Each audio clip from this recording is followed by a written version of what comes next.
So today, it is Friday, and we are going to discuss, are you living your priorities?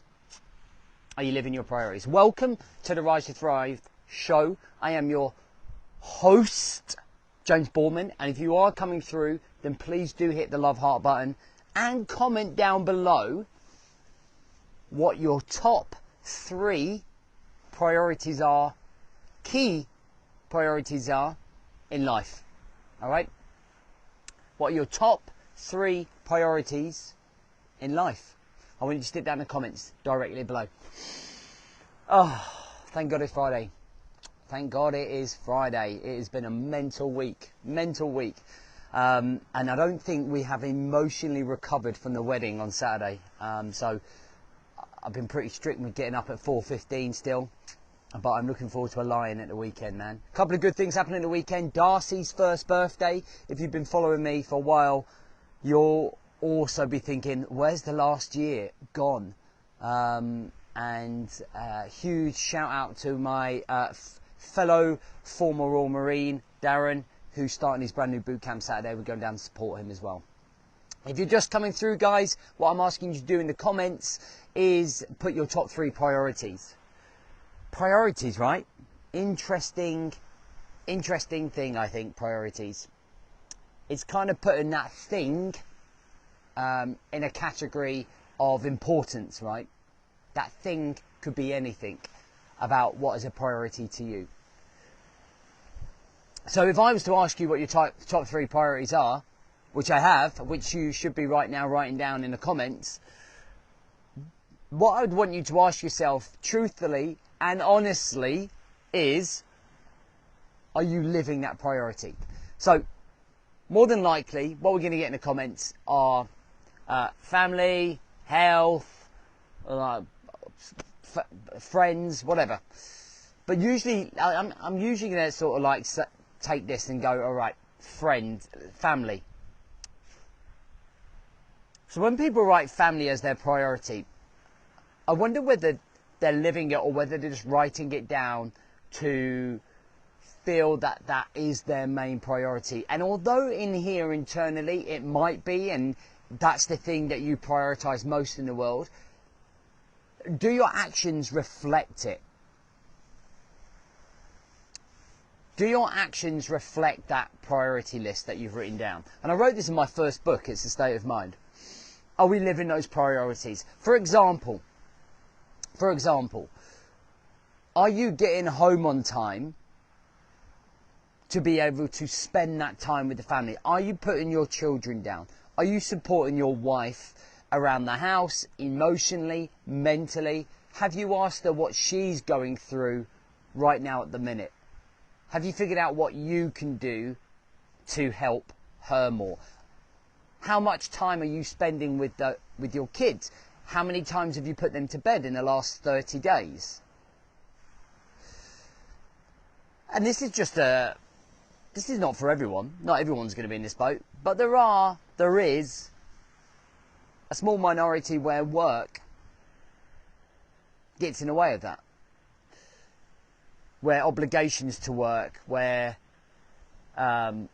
focus is work-based. And when we get into that state, I truly believe it's like a momentum thing, right?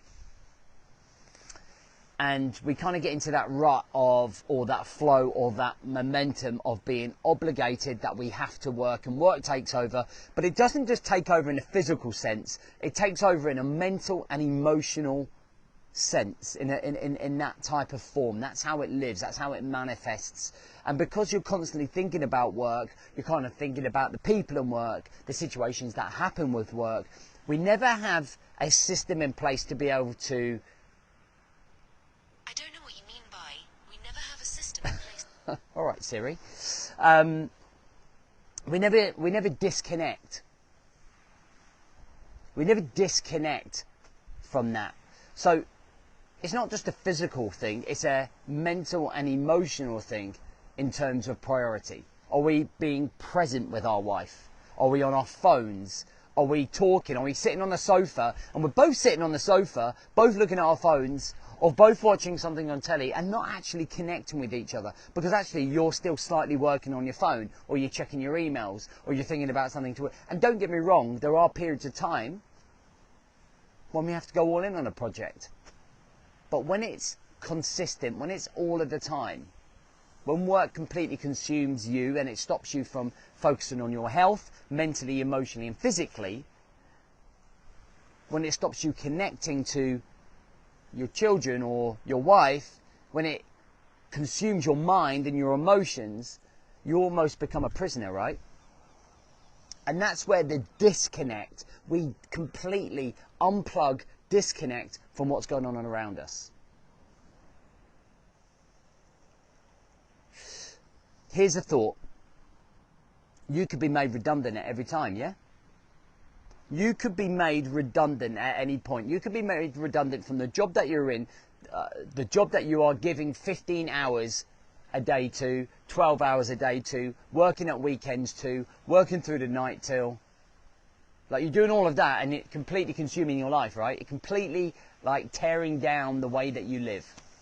And then one morning you get called in the office and say, hey, Johnny, I'm really sorry, but I'm going to have to let you go. Thanks for all your work, though. There's your golden pen. Off you go. And in the meantime, you've sacrificed time, energy, commitment that you could have had with your children and wife. And worst case scenario, your wife or your partner turns around and goes, I'm not putting up with this anymore. I'm done with this. Like, I'm done with this. I'm out. I'm tapping out. Then suddenly there's a broken family. And people don't think it's coming until it comes. People don't actually think it's real. People think that, oh, it's fine, you know, we'll get through it, we'll deal with it.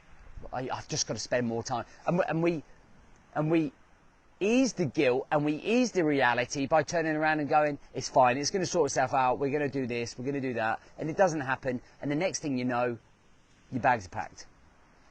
And you might think I'm just like pulling it out of thin air. Guys, I've been doing this job a long time. We've had thousands of guys come through our front door. I've spoken to hundreds and hundreds of guys. I've had guys on the phone down to me, phoning me, in tears, because that they prioritised the wrong thing. And it's heartbreaking. You know, I nearly lost Jem in 2015 because I was obsessed with my business.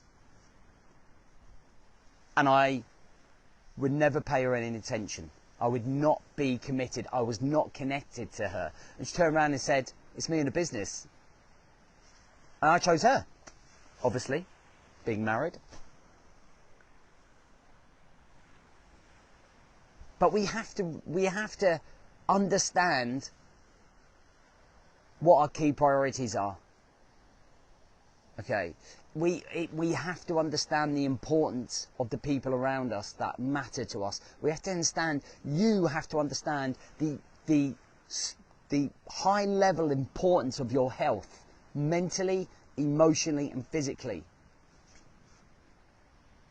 Your mother did not give birth to you to simply work yourself into the ground and burn yourself out